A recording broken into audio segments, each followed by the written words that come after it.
a posição do governo dos Estados Unidos, que tem agido como se fosse o imperador do planeta Terra. Ou seja, é uma coisa descabida, porque eu não vou repetir aqui o que eu já falei sobre o Brasil, mas ele continua fazendo ameaças ao mundo inteiro. Agora, ontem à noite, às 9 horas da noite, ele publicou no Twitter dele ou no portal dele, não sei, uma nota ameaçando outra vez que quem mexer com as big techs deles vai sofrer as consequências. E ameaça qualquer país. As big techs são um patrimônio americano e que ele não aceita que ninguém mexa. Então, isso pode ser verdade para ele. Para nós, ele é um patrimônio americano, mas não é nosso patrimônio. O presidente Luiz Inácio Lula da Silva comandou, nesta terça-feira, a segunda reunião ministerial de 2025 no Palácio do Planalto, e o encontro rapidamente se transformou em palco de críticas duras contra Donald Trump, a família Bolsonaro e também contra organismos internacionais. Lula fez um discurso inflamado, defendendo a soberania brasileira e cobrando de seus ministros mais engajamento para garantir as entregas planejadas até 2026, ano que será marcado pelas eleições gerais no país. Logo na abertura, Lula foi direto ao ponto ao falar das sobretaxas impostas pelo governo norte-americano aos produtos brasileiros. Com voz firme e gestos fortes, o presidente destacou que o Brasil não aceitará ser tratado como subalterno em um cenário global que, segundo ele, ainda carrega marcas de relações coloniais. Somos um país soberano. Temos uma Constituição, temos uma legislação, e quem quiser entrar nesses 8,5 milhões de quilômetros quadrados, no nosso espaço aéreo, marítimo e nas nossas florestas, tem que prestar contas ao Brasil. Não aceitamos ser tratados como inferiores. Queremos negociar de igual para igual, afirmou.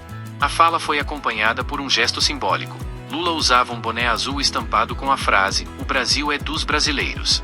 O acessório se tornou o destaque visual do encontro e reforçou a narrativa de que o governo busca afirmar a autonomia nacional em meio às pressões externas.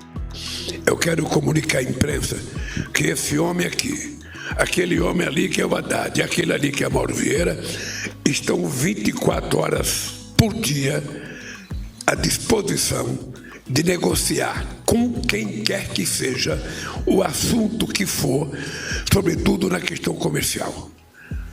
Estamos dispostos a sentar na mesa em igualdade de condições.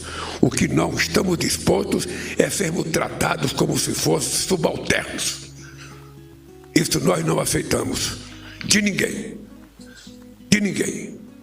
É importante saber que o nosso compromisso é com o povo brasileiro. As críticas ao presidente norte-americano Donald Trump não ficaram de fora. Lula classificou o republicano como imperador do mundo e disparou: se a gente gostasse de imperador, o Brasil ainda seria uma monarquia.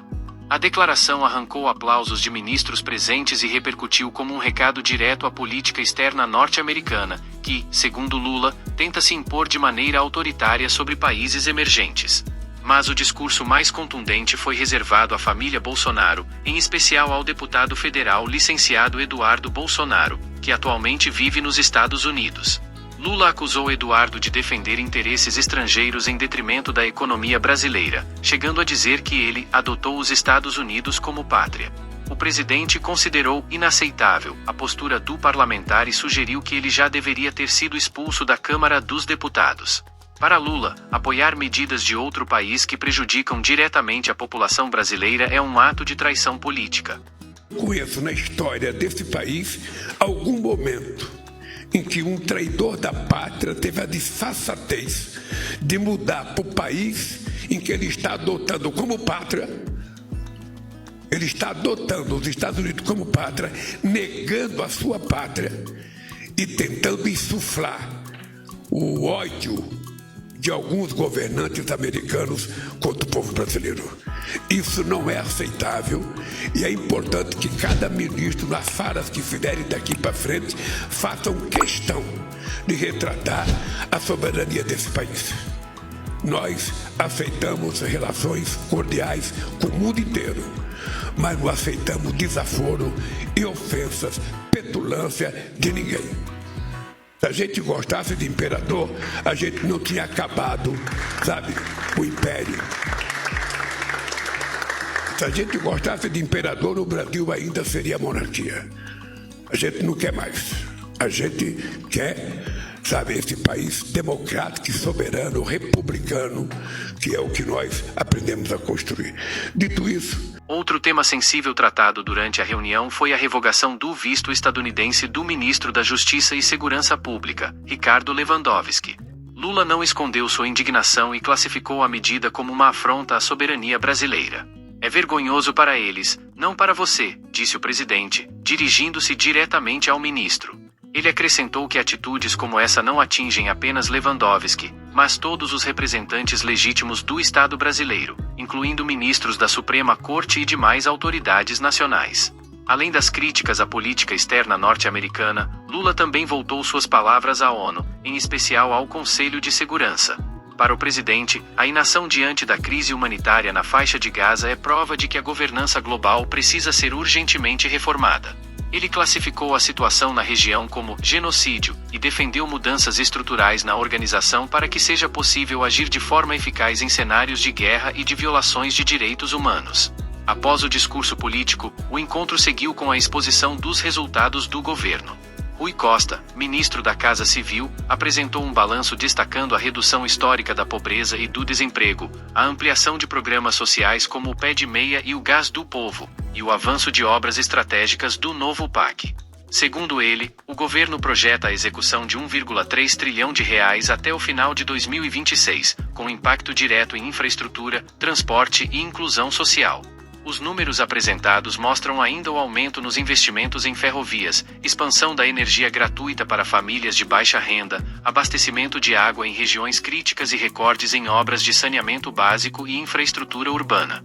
Rui Costa destacou que a filosofia do governo é colocar as pessoas no centro das políticas públicas, garantindo que os investimentos não fiquem apenas no papel, mas cheguem de fato ao cidadão comum. Outro ponto levantado foi a necessidade de maior articulação com o Congresso Nacional. Lula lembrou da surpresa desagradável que foi a instalação da CPMI e do INSS e deixou claro que o governo não pode mais ser pego de surpresa por movimentações da oposição. Entre as prioridades legislativas está a proposta de isenção do imposto de renda para trabalhadores que ganham até R$5 mil, medida que o governo considera essencial para aliviar a carga tributária da classe média e aquecer a economia. No encerramento da reunião, Lula reforçou o tom de cobrança e engajamento, pedindo aos ministros que atuem de forma mais incisiva para transformar as promessas de governo em realidade.